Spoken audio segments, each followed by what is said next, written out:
I was already wrapped in a towel ready to get into the shower, when I heard that the doorbell of the house rang. It was between 10 in the morning. "My love, will you do me a favor, open the door? I'm here to shower." "Of course, my love," said my husband from the room. I was about to turn the shower key, when I heard my husband's cry of joy. "Dad, what a surprise happens, please." "Welcome, Daddy, what a joy to have you here." I froze for a moment.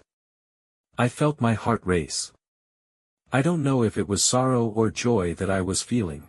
I remembered how warm my father-in-law's lips were, the day he kissed me when the two of us were alone in the kitchen of his house. I didn't realize how thoughtful I was, and I turned on the cold water, and that took me out of the trance I was in. In the living room the voice of my husband was heard talking to my father-in-law. "Make yourself comfortable now, my wife is coming, while I serve you a glass of water," he said. "Welcome, my name is Lucy. Today I want to share with you this little story, inviting you to listen to the first and second part. I leave the address in the description of this video. I also suggest that you stay until the end, so that you can give me your point of view about what is interesting about this story. Also, I want to recommend that you subscribe to my channel, and that you activate the bell, so you don't miss any of the other videos that I'll be uploading later. Let's continue. I got out of the shower and went to the room to get ready. I dried my hair well and made a bun. I put on a dress that I hadn't worn in a long time, and I realized that it was already a little tight on my waist, due to the tummy that was growing more and more. That morning I had a visit with the doctor to find out how my pregnancy was going. I wore low-heeled shoes as it was recommended by the doctor. I went out into the living room and there he was. Quite changed, by the way, the hair and beard were already white. It had been 3 years since the last time I saw him. "Hello, father-in-law, welcome. It's good that you're visiting us," I told him. He got up and came over to hug me. Then he caressed my belly and said, "What a joy it gives me to have the opportunity to know that I am going to have a grandson. I think that now I am going to honor my gray hair, because I'm going to be a grandfather." His gaze was so penetrating that I got goosebumps just looking at it. He had something that I can't explain, that made my heart race, something that gave wings to my reason, and my mind flew like a bird aimlessly. It transported me to that place, where reality does not exist, where nothing is forbidden, and where fantasy was the protagonist of every living being. My husband said, "Well, Dad, you're here. Come with us to your grandson's checkup." I told him, "My love, don't you think it would be good if we let him rest? I imagine that he must be tired from the trip." "No, no problem, I'll go," he said. "Also, I would like to spend as much time with you as possible." We were in the office. The doctor said that everything was fine, that the baby came without any complications. We left and went to eat at a restaurant. My husband sat next to me and my father-in-law was in front of both of us. In that my father-in-law asked my husband, "Finally, how did your arm turn out? Did you do more than what the village lord did?" "Well, no, Dad, that man knows his job very well, because there was no need for anything else. I just took some inflammatories and with that my arm is like new." Again I remembered my husband's fall, because it was for that reason that my father-in-law and I ended up alone in the kitchen, while my husband rested from the blow. My father-in-law said, "Although it was tragic, and you were in bed, I enjoyed every moment that you were there. We were able to exchange ideologies with your wife." "True," he told me while looking at me with mischievous eyes.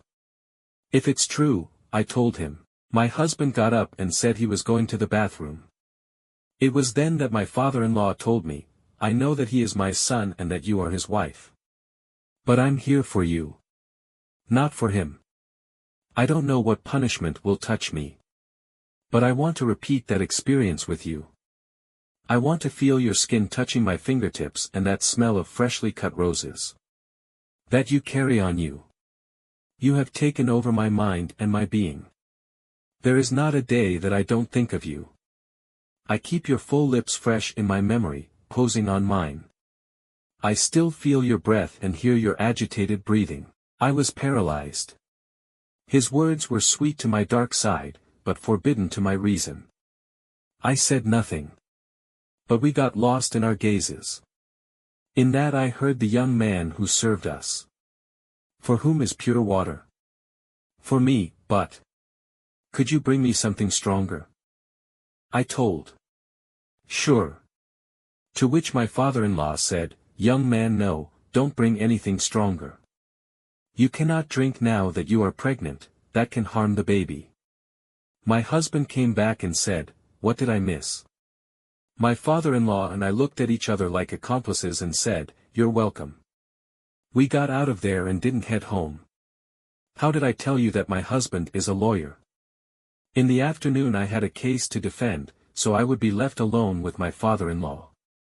My husband accommodated him in the guest room, and told him that he would rest, that, when he returned they would catch up on the things that had happened on the farm. My husband took his things and left me alone with my father-in-law. He innocently came away confident that I would be in good hands. It was as if he himself served me on a silver platter to his father. I was the delicacy that my father-in-law wanted for dessert. My father-in-law said that he would take a bath, and I told him that I would lie down for a moment, and that, if he needed anything, he would just take it from the kitchen. I entered the room, and when I closed the door I decided not to leave the lock on. What's more, I didn't even leave the door completely closed. Inside me I wished that my father-in-law would arrive. I lay down, and because of the exhaustion and adrenaline I fell into a deep sleep. It didn't take long, when suddenly I felt my father-in-law's breath on my neck, and his heart fluttered as he whispered in my ear. I spent so much time wishing for this moment. I didn't open my eyes, I just let things happen without resistance. The next day my father-in-law went to his farm. That was the last time I was with him. Because 2 years later I left this world. My husband will never find out about this, because it's a secret that my father-in-law and I will take to the grave. I want to thank you for reaching the end of this video, and before saying goodbye I want to recommend that you subscribe to my channel, and activate the bell, so you don't miss any of the other videos I'll be uploading later. Remember to leave your comment and thumbs up. A big hug from your friend Lucy. Until next time.